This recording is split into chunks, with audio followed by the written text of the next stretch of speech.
because he told me this himself. He told me this himself. The minister Khalid Muhammad told me about the atmosphere that had been created. What he not only speculated but heard from ministers that were there that continued to be loyal to the Honorable Minister Louis Farrakhan. And I think we have to accept that as an authority. I met other brothers that had been in the nation, along with their sisters or their wives or the sisters that they were married to, that had been in the nation, that were in the nation under the Most Honorable Minister Malcolm X, the Most Honorable Minister Louis Farrakhan, and also the Most Honorable Elijah Muhammad, the messenger, who these individuals talked about the climate that was created by Muslims. The climate that was created by Muslims. They talked about the security being drawn back by Muslims. There's no way that myself nor Student Minister Nur Muhammad or Dr. Wesley Muhammad or any other Muslims that are here today that are our ages would have known this. There's no way that we could have known this. Even if we had been born into the nation at that time, and during that time of 1965, you still would have not been conscious to know this. But the Muslims that were there, we can take their word for it, they would have known this. And these brothers and sisters said that there were zealots, brothers and sisters, that there were zealots within the Nation of Islam that would carry out these attacks, carry out certain actions against the Most Honorable Minister Malcolm X and also his wife, that people that had been friends for a long time. And these individuals did not just show me this, but from their own research and their closeness with Minister Malcolm, this was something that they said out of conviction and love for the Nation of Islam, love for the Most Honorable Minister Louis Farrakhan, love for the Most Honorable Elijah Muhammad, love for Minister Malcolm X. And there were things that they did not agree with in the feud against the messenger and his minister, the Most Honorable Minister Malcolm X. So they were both critical of both brothers, the messenger and Minister Malcolm, critical of the Honorable Minister Louis Farrakhan in the way that things happen, and critical that if this is something that we would teach, then it has to be something that we learn from and go together. And I say this with facts. In a single interview through my life with Dr. Khalid Muhammad, and through him, the blessed meeting that I had with Sister Betty X, and all praise be to Allah, her reception of me as a Muslim, her reception of me, and to love me and to be able to talk to me on the rare occasions that I did, and I kept the information that I received. I kept that information that I received, and from her. And you're talking about in the 80s. I was 13 years of age, working with the National Baptist Convention. I met the Honorable Dr. Khalid Muhammad, as I stated on many occasions, at the Muslim Mosque in Tunica, Mississippi, on Highway 61, old Highway 61. There was an old Elijah Mosque there, led by Minister Edward X. So I want to be very plain about this. My travels with Dr. Khalid, I was able to meet the sister, and he had us pulling duties for whatever meetings that or speeches that she was doing that we knew about, that we would be there to protect her at those open areas that we knew about, that we would do that. And he made some other arrangements as well. Dr. Khalid Muhammad, there's a lot that we must understand about our brother. And he was very honest. He was very honest in his opinions. And he loved the nation. He loved the Honorable Minister Louis Farrakhan. This must be said. This must be said. I was a part of his inner circle. Professor Steve Coakley was a part of his inner circle. There were other Muslims that some of them are in the nation today. Some of them are in the nation today who on many occasions don't want to be named. Some of them don't mind being named, and it's their business to name themselves, brothers and sisters. It's not my place, but I can stand out and speak on facts. And not only that, there was, this was released to me, and all praise be to Allah, and I'm very thankful for the information that was released. And anyone, and I got this information that was sent out was common information, but it was sent to me, and I appreciate those that sent it, that I know. And allow me to say this, Sister Betty X, Shabazz, and her account of things that happened then are much more an authority to me than Nur Muhammad's and what he has to say about it, or Wesley Muhammad and what he has to say about it, or anyone else. And to that, also the Most Honorable Minister Louis Farrakhan and what he has to say is of much more authority to me than any other Muslim when it coincides with exactly what Sister Betty Shabazz said. And in the light that the climate was set, the climate was set by Muslims. The climate, if you have caused the climate to be set, where the FBI and the CIA can come in and manipulate, and you draw back the security that you have around a man that's a marked man, a man that has worked for the Nation of Islam, irregardless of what was going on, then you are complicit in the assassination of Minister Malcolm X. And I say that because the minister himself admitted that on an interview with ATTILAH Shabazz, the daughter of Malcolm X, on an interview with Mike Wallace, 60 Minutes. And for those of you that would like the information, I tried to tag it anywhere that I can. Brothers and sisters, it does not help us. It does not help us to collude ourselves in lies and half-truths. You don't have to lie when you're in love with someone or that you love someone. You don't have to lie, because to lie for them means to build a cage. Now, we know that the Muslims didn't kill him, but they were complicit in the acts. If you set the climate, then you're complicit. Did they do the actual orchestrate the actual killing? No. Were Muslim men involved? Of course they were. Do you have zealots that were involved? Of course you had zealots that were involved. This is not just common sense, but it's coming from other Muslims that were in the camp during the time of the Most Honorable Elijah Muhammad. Muslims that were in the camp during the time of the Most Honorable Minister Malcolm X. In the camp during in the time of the Most Honorable Minister Louis Farrakhan. There were Muslims in the camp that are saying this. And many of them have continued to be Muslims today. Continued to be Muslims today.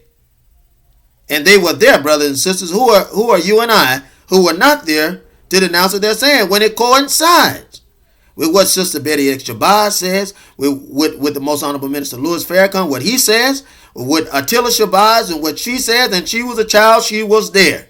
So she knows when she said that there were Muslims that were once friends, that were enemies against Minister Malcolm X and his family, Sister Betty and the children. So brothers and sisters, we have to be real. Have to be honest and heal ourselves from these things. There's no sense in you and I continuing to massage a lie when the truth has been set before us so plain. When the truth has been set before us so plain. Not only that, but from the same family and the same sources, I have Malcolm X collection, which is a 49-page document, 49 pages, documenting the actions And this is from the lips and verified from Sister Betty X. Shabazz, the wife of Minister Malcolm X. So, brothers and sisters, the facts are here, and they're playing with us. They're playing. Now, my question is, and your question, you should have the same question, is why would the government at this time come out and have to say this? Why do they feel they have to say this? What is going on? To me, I would believe that some cautionary measures should be taken to put extra protection around the minister. Because when you got white devils, and that's what they are, coming out to tell us what we already know, the truth is that the CIA and FBI killed Minister Malcolm, but he wasn't shot behind grassy knows. It was work from inside of the organization. It was work from inside of the Nation of Islam. And for instance, the National Press Secretary, John Ali, was a CIA agent and operative. So already within the nation it was being said. It was being said. But this could not have been said without the climate of Muslims who are willing to go against a brother. Not for reason that the brother were violating anything earlier on. Not for any reason of any discourse, but from envy, ego, and strife against our minister, against the Honorable Minister Malcolm X. And that's a fact. Brothers and sisters that have become jealous, have become envious, have begun to attack our brother. And we have to be honest about this. We have to be honest about this, brothers and sisters. It's not something that we can hide behind. We have to be honest. If we and past and present Muslims, you and I have to take this. It's a bitter yoke. It's a bitter yoke, but you and I have to take this and we have to accept it for what it is. We have to accept it for what it is. And it's a horrible thing. Very horrible thing. But we have to accept it for what it is. And we have to learn from it and make sure that we don't repeat it. And I said that to say this. We've had the same climate that was set during the time of the Most Honorable Minister Khalid Muhammad. So the same climate was set. So even if the CIA orchestrated it, they couldn't have done it without our help. You have to understand that. They couldn't have done what they were doing without your and my help. So when you add it up, the white man played us against one another and had black folks killing and slaughtering and destroying and dividing one another. And that should be a lesson, you see. So when I hear brothers like Nur Muhammad, who has a great heart, great ministry, it's a good brother, say that we should love the white man and that if he's our neighbor, we should treat him with the same respect that we treat the black man. No, brothers and sisters, the white man is a devil. I've never heard anyone. I can't. I've never heard anyone say in any experience with white people that they've had some holy experience where the white man hadn't turned out to do what he's done on so many times before. I haven't seen it. And even if a devil does do something good, it doesn't stop him from being a devil. That means he's just setting you up for the ultimate boom. That he's setting you up for the ultimate trap if he does something good. And we have to be honest about this. And they say, well, he's angry. Of course I'm angry. Any black man in their right mind would be angry when they see that the white man does nothing but play you and I one against the other. And if you're not angry, you're out of your mind. You're insane. If you're not angry, you're out of your mind. You're insane. You should be angry for all the stuff that the white man has done to us and why we're in the situation that we're in. You should be angry. This man, I tell you, brought you over here. You and I. Brought us over here. Chained to the bottom of ships. Millions died along the way. Millions fought and died to not be overtaken, to be put on the ship along the way. Brought us to this country as slaves. People who had lost the knowledge of themselves. People who are in a land that is not theirs. This land is not ours. You can't seek freedom and justice in this land when it doesn't belong to you. You don't know your language. Why? Because he took it away from you. You don't know your culture. Why? Because he took it away from you. You don't even know what kingdom you come from. Why? Because he took it away from you. Man, as you reference a name, then the name that you carry is nothing different than a brand on an animal. Why? Because he took your name. So you don't even know who you are. In this land, we're finding out closer, more and more learning who we are the more we research. But as a whole, we don't know who we are. And so, angry? Well, you should be insane. You should be skeptical. You should be out of your mind anytime you think about dealing with the white man or becoming comfortable around the white man. So the same white man that caused you and I trouble, from that time on, what did he do? He caused the same trouble in the most powerful organization that this world had ever seen, the Nation of Islam. Black Muslims teaching self-pride and gave birth to the consciousness and the revolution of the black people in America, and continue through the Most Honorable Minister Louis Farrakhan, whom I love dearly. But brothers and sisters, we have to be honest. We'll never get healing. We will never get healing. From this thing that you and I are in, we will never get healing. Never get healing. If we don't admit the part that we played in the assassination of Minister Malcolm X. That's a fact. That's a fact. We met the climate again. We met the climate again as Muslims. Through Dr. Khalid Muhammad. We met the same climate. The very same climate, we met it again. The very same climate. And how it was carried out. Muslims began to hate Minister Khalid. Began to hate him. All of this from a speech.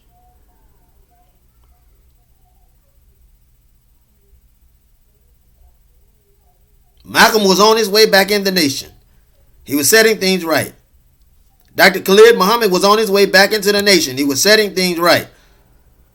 Brothers and sisters, don't you know how damaging it would be for these brothers to have been out and come back in with lessons learned to strengthen the nation of Islam?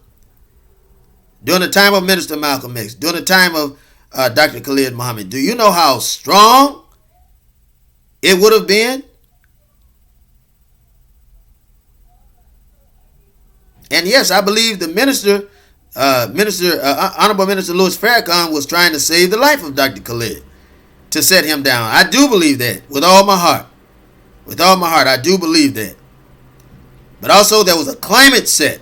So much so, and we can't ignore it. We can't ignore it. So much so that James Best, a murderer, who is free today, shot our brother in California. Shot him.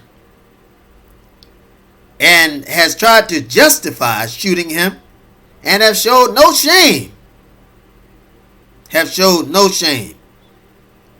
And this fire, this fuel that continues to burn within the Nation of Islam and against the Nation of Islam continues. Proof of which, Malik Zulu Shabazz has put out a book that lies against the nation, that lies against the minister, that lies against the Honorable Dr. Khalid Muhammad, and it's called the Book of Khalid, the Lost Papers. All of these lies because we, the Nation of Islam, Muslims, have not been responsible enough to apologize openly to the Shabazz family, brothers and sisters. That's our job. Well, you and I may say that we weren't alive then. No, we weren't. But it's still our job and our duty to show this respect to Minister Malcolm X. I apologize every chance that I can get. And every Muslim should stop trying to make excuses for what happened, acknowledge what happened, and apologize so that we can be on the right track. The minister acknowledged it. In his interview with Mike Wallace, the minister acknowledged the climate that had been set. He acknowledged the part that he played. So what is it for you and I to be apologetic? Can't fold our hands and say it didn't happen? That's not the way, brothers and sisters. We can't do it with lies and half-truths. We can't do that. Minister Malcolm talked about and had the names of brothers and sisters that were trying to take his life. They were complicit. They were complicit in taking his life. He said it to his wife. He said it to his children. Said it to his wife before his children. And not only that, but and his daughter, Sister ATTILAH Shabazz, said on the interview, the minister agreed. The minister said he had great regret and he wished that Minister Malcolm had been alive today. The Honorable Minister Louis Farrakhan said that. For healing, brothers and sisters, so that we could heal. So that you and I could heal. So that you and I could heal. So it doesn't do us any good to try to wash our hands of it or try to make excuses for anyone. We don't have to do that, brothers and sisters. And that shows you the childlike mind that we have for lies and half-truths. If we do this, then it breaks us up and it challenges our standards as Muslims. We're taught by the Most Honorable Elijah Muhammad to face things on and to deal with these truths. This is the teaching. So we have to deal with the truth and deal exactly with what's going on, what has happened, so that we will, from study of these things that have happened, so that we will learn from them and not repeat them. But if we don't learn from it and repeat it, we will live the same thing. And mark my word, brothers and sisters, we will continue to cease to be as powerful as we can be. So we have a job to do. Our job is to face the difficult truths, the rewards, the triumphs, and the failures. And how can we make it better? That's a fact.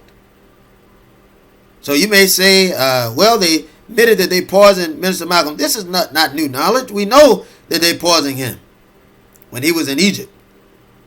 We know that they wouldn't let him in France. We know that the government was orchestrating the whole thing.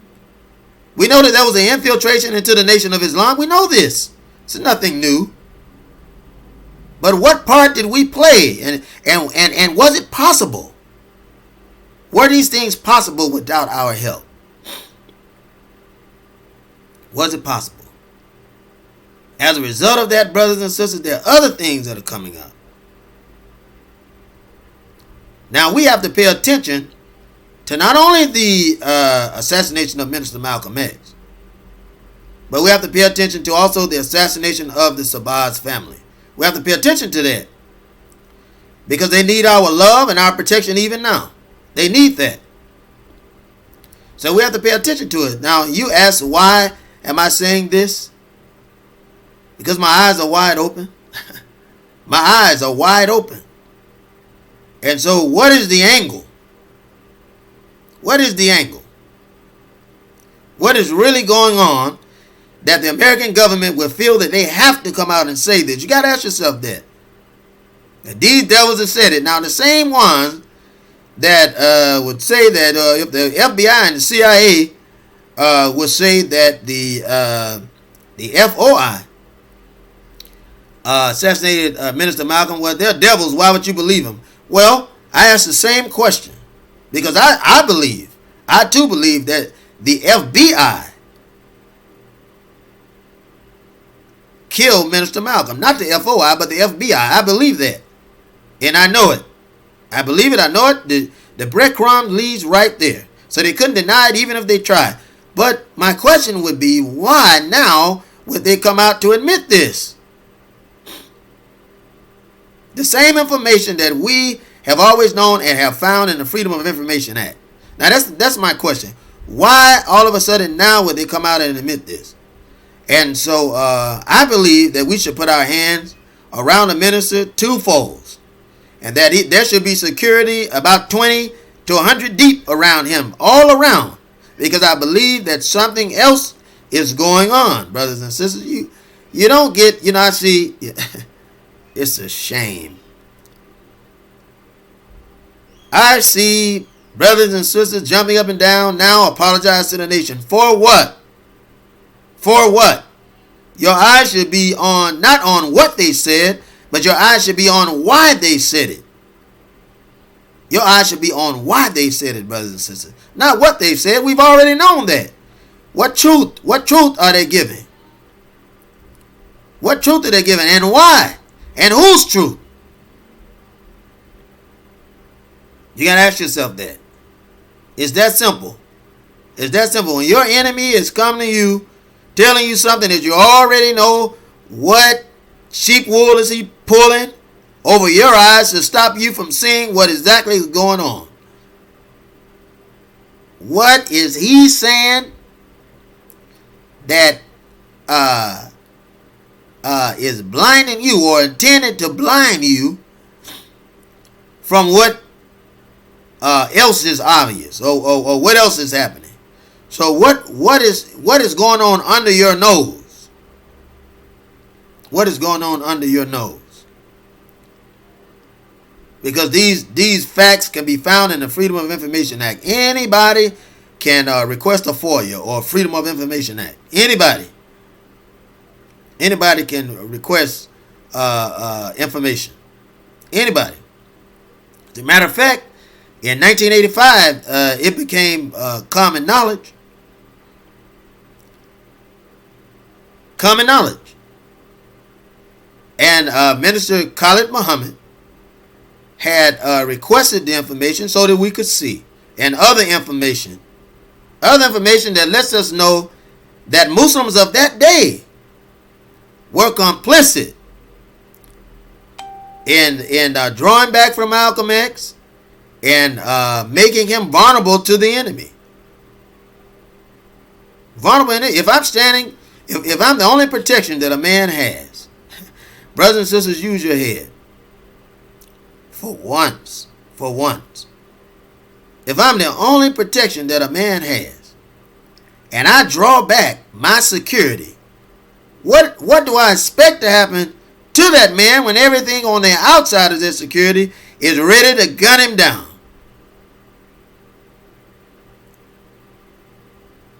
That's plain. I'm making it plain. What protection do I have for that man? If I draw back the protection from him and everything on the outside of that protection is ready to gun him down, what protection do I have for him? And what part have I played in his assassination? That's the question. And if you'll be honest with yourself, then you'll say the same thing that ministers of that day, Muslims of that day, played an integral part in the assassination of Minister Malcolm X. No, they did not kill him, but they played integral parts in it. Now, there are brothers that are saying that today that the brothers that shot Minister Malcolm were not in the nation. Well, I hadn't heard any denial that these brothers were from. I haven't heard any denial. That these brothers were not from the mosque in Newark. But did the government, because of the climate, could brothers have infiltrated the nation and in the ranks to do the killing? It's possible. It's very possible. But from our understanding and investigation, these brothers have been in the nation the entire time. Now, is it possible that they could have infiltrated it earlier, waiting for the opportunity to kill the Honorable Minister Malcolm X? It's possible. Is it also possible that other ministers were involved in the Nation of Islam? That's possible as well. Because the climate had been set.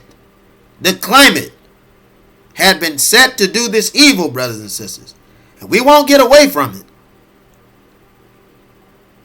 I don't give a damn what the government says when the other truth lie out there so plain. Had he had security in Egypt from the Nation of Islam, had he had security, he wouldn't have been poisoned.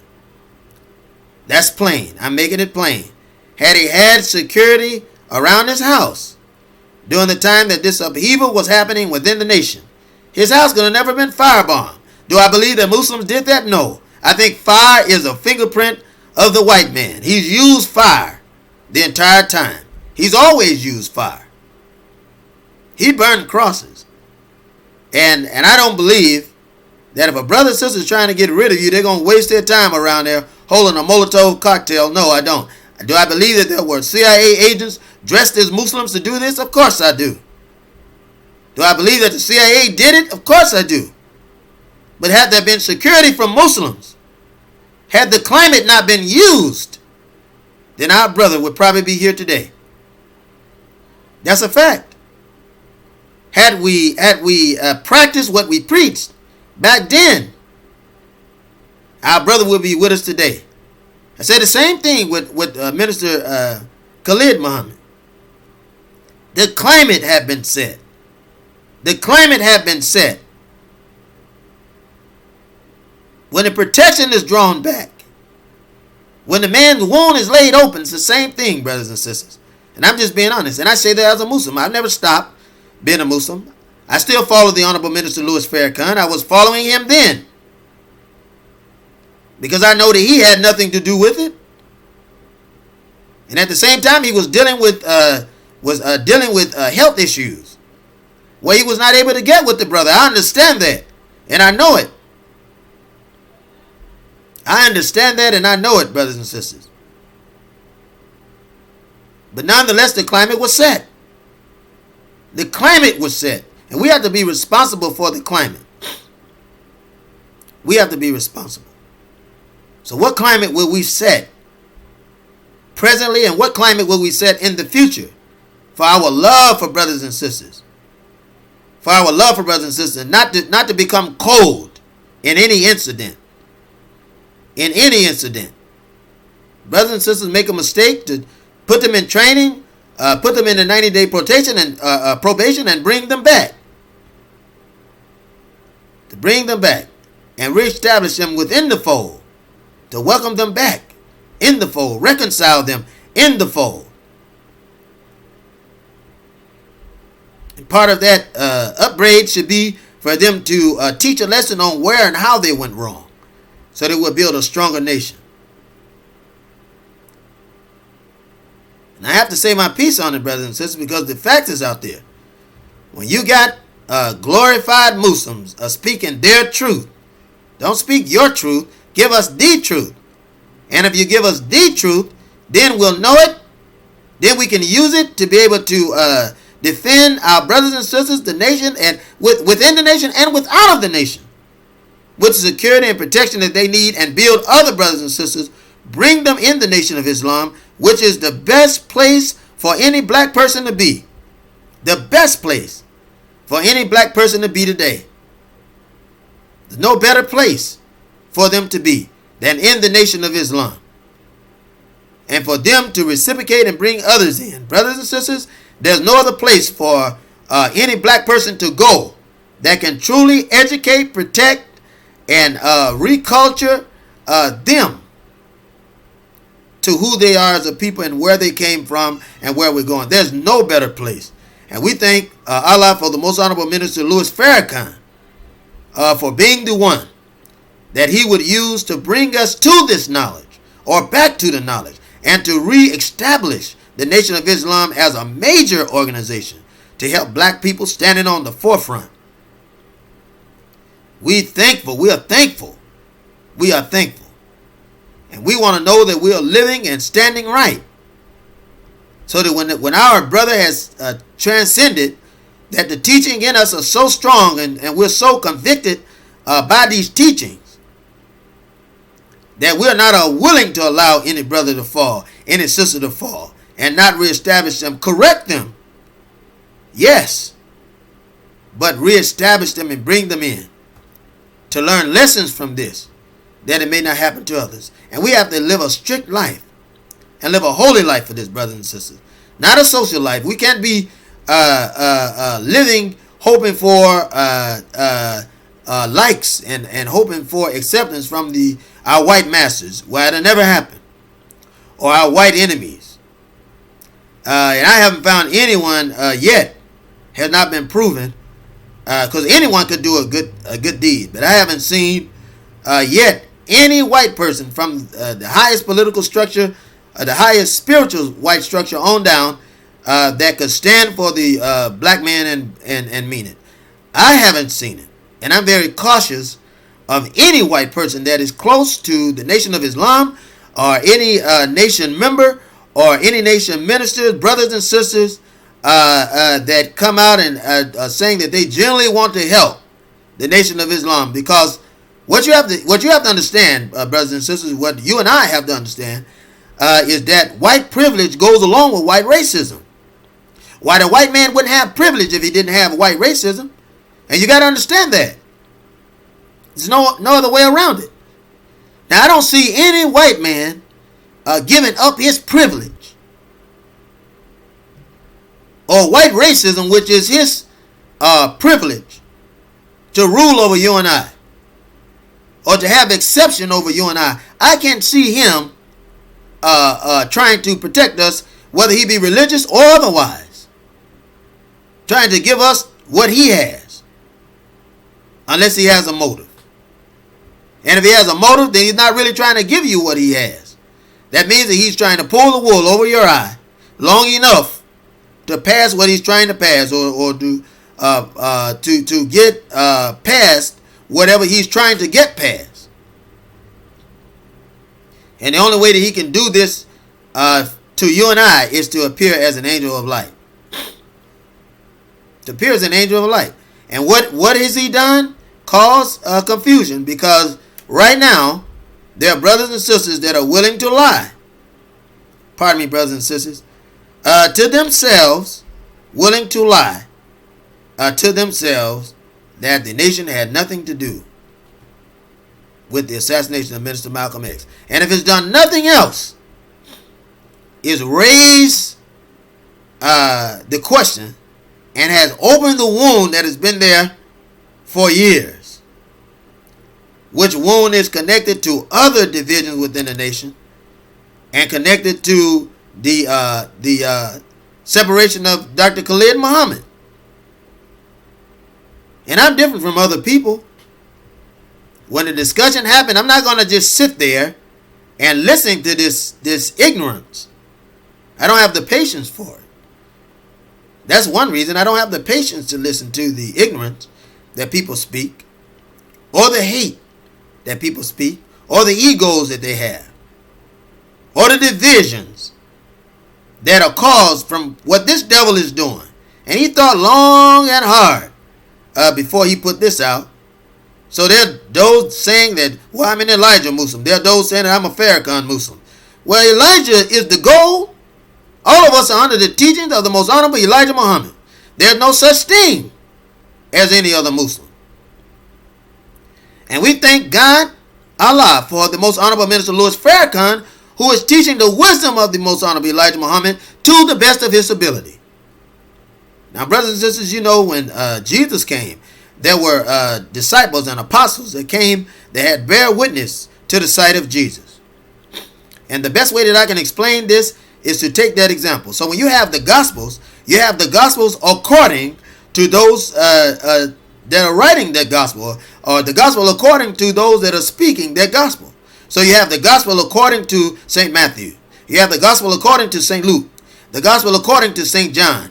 The Gospel according to the Apostle. You have the Acts as it is written by St. Paul and verified by St. Luke. So you have all of these writings. You have the book of Jude, which is the writing according to John. You have 1st and 2nd Peter, which is the writing according to Peter. He's telling us the best way that he can, and using the best examples that he can in his day for the teaching that was given to him. And brothers and sisters, we do ourselves a disservice. We do ourselves a disservice by attacking one another and going against one another. You and I do ourselves a disservice rather than working together with one another and having some understanding and acceptance for each other's perspective and each other's point of view. And I said that to say this. I do believe that the Most Honorable Minister Louis Farrakhan is messianic in his coming, and that he is the one to set us on the path. I do believe that. I do believe it. To give us these perspectives and give us guidance that will be with us, and the teachings that we can use to transcend into further times. Yes, brothers and sisters, I believe that he is the one that is come. But nonetheless, I also followed the example that he gave when he was on the Mike Wallace interview, that we must take some responsibility and must be apologetic. This is his example. This is his example. Do I believe that black Muslims during the time of the Most Honorable Elijah Muhammad moved in their own will to cause harm to Minister Malcolm? Of course I do. Yes. Because his wife said in open forum that they wore it as a badge of honor. They considered it a badge of honor. Brothers and sisters, there are misguided individuals in every religion that you can name, every organization that you can come up with, every nation that you can come up with, to no exception. To no exception, you will find it. It's been happening since the beginning of time. Misguided men doing the evil works of a wise Satan. Ignorant devils, both black and white, and many demons, because you really don't have a black devil because he's not in charge. The white devil is in charge, but you have black demons that will do the will of their white masters for money, for prestige, for fame, for power, and for glory. So anytime you see a brother or sister that is really accepted by the white man and is really not ridiculed by the white man, and the white man has his arm around him, you've got to be careful, because that devil is up to something. That white devil is up to something. And in my experience, each one he's ever got close to, he's always ended up killing through poison, through bullets, or what have you. You know, cancer can be transmitted, brothers and sisters. The minister has admitted on several occasions that he was poisoned with cancer. And many of you seem like you go on and not even be aware of it. It's a shame. We spend so much time fighting against one another, which is the man's trick. Which is his trick. We spend so much time fighting against one another, which is that man's trick, till we are totally oblivious. Totally oblivious to anything else he does. Anything that he does, because we spend time fighting against one another. You and I. You and I. Proof of which, today, we still don't have many people in the black political parties that have been set up. You have the Black Coffee Party. Why are men and women not members of the Black Coffee Party? Why? Because the white man has got in the middle of your political business. He's got in the middle of it. The white man don't want you to have a strong political party because it puts him out of business. And he knows that you are the majority. In America, as a minority, the minorities are the majority. And the majority has become the minority. The white man has become the minority, and you become the majority, and you're continuing to grow as a majority. And he already knows the minute you get your hands on some political power, that is over for him. He already knows it. He knows it already. So he gets in the middle of it. Why are black brothers and sisters divided spiritually? Because the white man already knows that you're 4/5 of the global population, and at the minute that you and I get serious spiritually, he already knows that he's outnumbered and he's done. He's outnumbered and he's outdone. He already knows it. So what does he do? He keeps you and I divided spiritually. Then, with our science and our education, schools, why does he keep us divided? Because he already knows. See, his goose is cooked. He already knows his goose is cooked. So the minute that you and I begin to come together in those ways, that his kingdom will come all the way down. He already knows it, and we can have success overnight. But the problem is that you have brothers and sisters that trust this man. You even have Muslims. It's the my God, sickest thing I've ever seen is Muslims trade in. You'll trade in your true feelings and beliefs rather than holding on to them. You'll trade them in just to sit at that man's table. There's nothing wrong with running for a political office. If you run for it, there's nothing wrong with it. I believe that's one of the answers that we must have. But when we run for these offices, brothers and sisters, you don't change your philosophy. It's not going to make the white devil any more nicer to you. It just makes you more vulnerable for him to kill you. Proof of which, not long ago, just last month, here in 2021, January of 2021, January 6th, these whites overran the Capitol because they see you taking control of your political power. The only thing that is missing is your own political party. And when you do that, he's really going to go crazy. He's really going to lose his mind. The minute you get some sense and get your own political party, he's really going to lose it. Because this land is not our land. The white man seen that this land is your land, this land is my land. This land from California to New York Island, this land was made for you and me. Well, this land wasn't made for you and me. This land was made for him. That's the reason you were in slavery. Now, still today, brothers and sisters, you don't have any rights. You've been Democrats since 1959, the Kennedy and Nixon campaign. You have no rights. Still today, you're fighting to be an American. You're not an American today. Cosmetically, you're American, but underneath, he's letting you know. As he kills you, as he rape you, as he poison you, as he lynch you, as he hang you, he's still letting you know that you're not an American. So when Trump came in, the worst devil that we've seen to date, a worse devil than Lyndon Johnson. Lyndon Baines Johnson was a real devil. He called the Civil Rights Bill the nigger bill. So that was a real devil. Every time he did something up front, then he'd go back and say, I hope these niggers will be happy. But then after Lyndon Johnson, see, the white man already knows. See, because they get together when they hate you. When they hate you, they're together on it. They're not divided. When they hate you, they're together on it. So he already knows. Everything that was passed was never passed to give you freedom. Never passed to give you justice. Never passed to give you equality. He already knows it. It's time for you to wake up and know it. He knows. So the answer is not integration.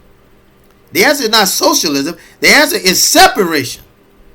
And a land of our own. With people of our own. And production of our own. And businesses of our own. And currency of our own. So we can live our own lives. And that this life would be a sanctified and holy life where it's teaching brotherhood and amongst one another and love. That's the life that we should seek. Whether we're Christian, whether we're Muslim, or whatever we are, we should have some understanding that when we get into the new land, the promised land, that it doesn't matter that if you're Christian, we're still going to be your friend. We're going to listen to you if you're a black Christian. As long as you're not worshiping a lily white Jesus, we're going to listen to you and we'll have protection for you and we'll protect you. We won't protect white nationalism, but we can protect black nationalism.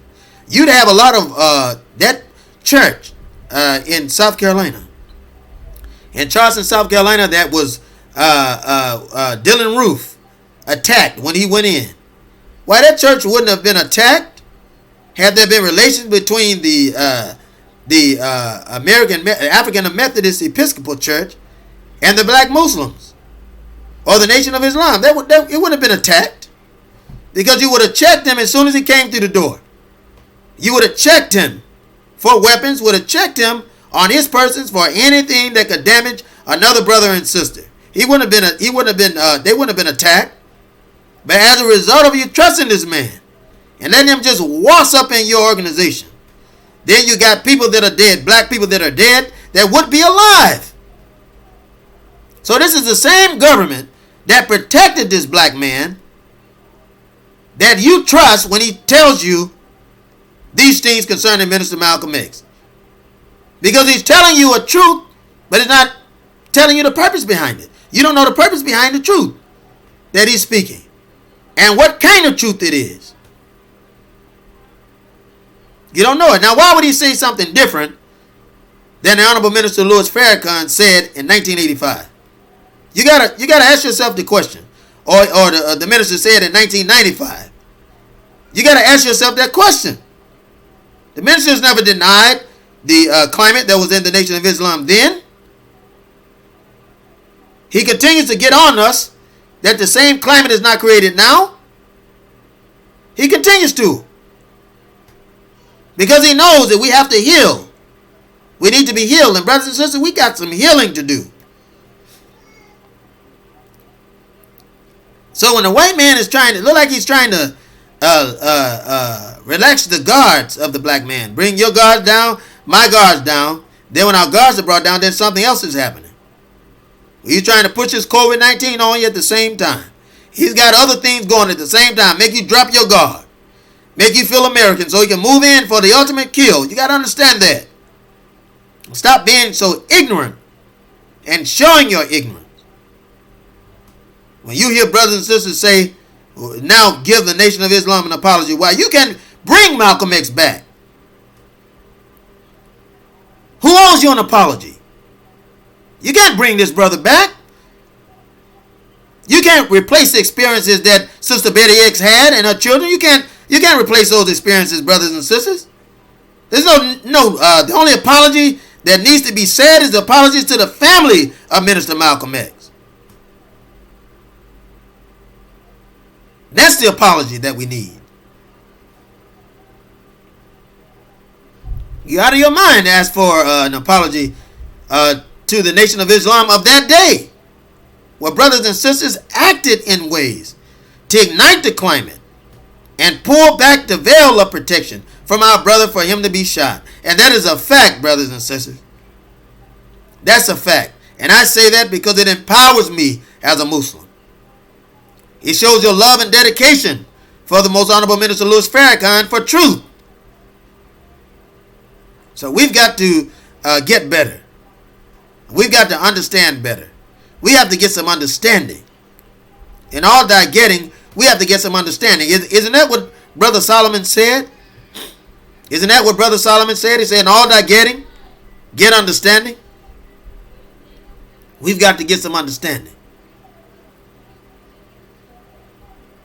If not, these Jacobites will continue, or your Jacobites will continue to trick you, continue to have you tripped up, continue to have you doped up and domed up if you don't get some understanding. If you don't get some understanding. Brothers and sisters, how would you feel if you're a provider for your family and your life is in danger? I'm speaking to you from the heart now. I've been there. I'm there. Your life is in danger. And somebody take the life of the protector of the family of women and children. There's no apology great enough that's been given to these brothers and sisters. No apology. No apology. Except our deepest condolence and the actions to back it up. The actions behind it to back it up. So we owe the Shabazz family a great debt. of gratitude, heartfelt condolence, and whatever we can do to service them, and follow the example of the minister. The minister has followed this example of healing with the Shabazz family. He has done that. He has been apologetic. He has been a reconciliator. So, shall we not follow the same example, brothers and sisters? That's the question. Shall you and I not follow the same examples? We must, in order to become the greatest Muslims that we can become, we must. And by remembering these things, and it needs to become an educational point of view and a discussion that is had amongst only Muslims. No one else can help us in this. This is our business. No one else can help us. And that Muslims should get together and discuss these things. Muslims should get together and discuss how we make the nation better, that these things don't happen again. The minister has left every example and every teaching to be certain that we can do this, and we can. And we must embrace other Muslims. We must embrace other Nation of Islam temples that may not be of the Most Honorable Minister Louis Farrakhan. Embrace them, and we must have a unity among us. Must have unity, not division. Not division. Not division, but unity. And our goal and focus must be the same. And if I can use this term, there are many denominations among Christianity. Many denominations. So isn't it fitting that there would be some amongst the Nation of Islam? Is it not fitting, brothers and sisters? Of course. Of course. And these are our brothers and sisters. Because Muhammad is the goal. The Most Honorable Elijah Muhammad and his teaching and his message to the black man is the goal. And I'm so thankful that the Most Honorable Minister Louis Farrakhan teaches that, and I'm thankful that I find life here. I find life here. And as the minister said, one planted, one waters, but God is giving the increase. One planted, one waters, but God is giving the increase. This is the minister's teaching. This is the minister's teaching. And if we can reconcile these devils, which I don't understand how we do it. I don't understand how we can reconcile devils. And some of them even come to the temple. Shall we not reconcile our brothers and sisters? Those that look like us and believe what we do, irregardless of the direction or irregardless of their philosophy in the belief. Certainly we can reconcile them, and we can reconcile devils. I've heard Muslims say things that I believe is impossible. I've heard Muslims say things that I believe is impossible. That a devil, because I haven't got to the point where I can accept that the devil can be rehabilitated. I haven't got to that point. That's not to say that it can't happen. But I can see it. And I would have to see it to believe it. The minute that I see it, then I can believe it. But I can't see it because I think that when the white man does something, he's doing it just to get you off your guard so that he can do the real evil that he's intending. And that's my thought, brothers and sisters. That's my thought. So as the old folks says, if I'm wrong, show me. And let he who has the word of prayer pray for me. You're going to have to. You're going to have to, because the white man has done so much evil to us. Done so much evil. And continues to do it until I can never believe anything that he says. But when you go to talking about you can reconcile or forgive or love your white neighbor, I don't know any white man that's a neighbor of mine. I don't know any white man that's a neighbor of mine. So when you go to talking that jive, then my ears have become blocked. My hearing has become blocked. Because I don't understand that. I don't understand that how you can readily Restore white people to the place where you are compassionate enough to have some form of reconciliation, and oust your brothers or fight against your brothers or push away anyone with any different perspective. I don't understand that. I don't understand you being charitable enough to think that some white people are for you and others are not.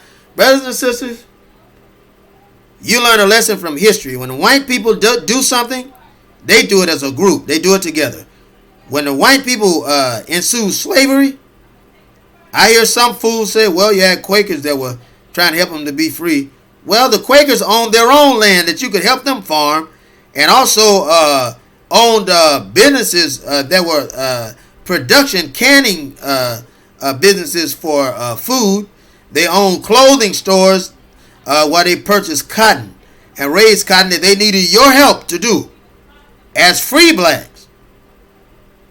And you ended up becoming sharecroppers to these same people once you had gotten the land, quote unquote, gotten the land from the federal government. So anytime the white man does something, there's always something for him to gain. You can never make me believe that he has nothing to gain. Well, he's not built that way. Maybe there are some. But I say I haven't met them yet. I haven't met them yet. Because in the fabric of the white man, in his fabric, there is hate that he has and racism that he has to deal with. That he has to deal with. So this is what we're talking about. And brothers, I'm making a series for these things. I'm making a series because I believe that this is something that we must talk about. We have to talk about it. It's not going anywhere. This is not going anywhere. It's not going to go away. And as Muslims, we need to talk about it.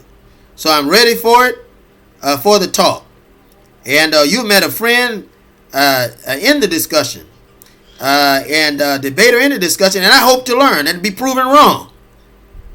But if I'm wrong, then tell me. But bring facts behind it. I don't want to hear anything about what you feel.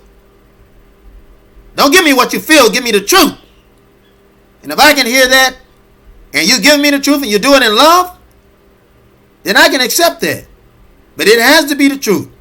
I don't want you telling me what you feel. So I open up this dialogue for discussion for us. Thank you, brothers and sisters. I love you. This is a very difficult subject matter. It's something that we should be discussing. And I give you the peace of God which surpasses all understanding that we've received on this earth from the devil that has had us oppressed. The gift of God and the peace of God which surpasses all understanding, which unites us and allow us to come and reason together. To come and reason together. And this is Allah's desire for us as black people on this planet of oppression and white global capitalism from a Western global power structure. Thank you, brothers and sisters. I love you. And I send you greetings and the words of peace as I say unto you in love, Assalamu alaikum. And I know that your reply to me is the same in love. Wa alaikum salam.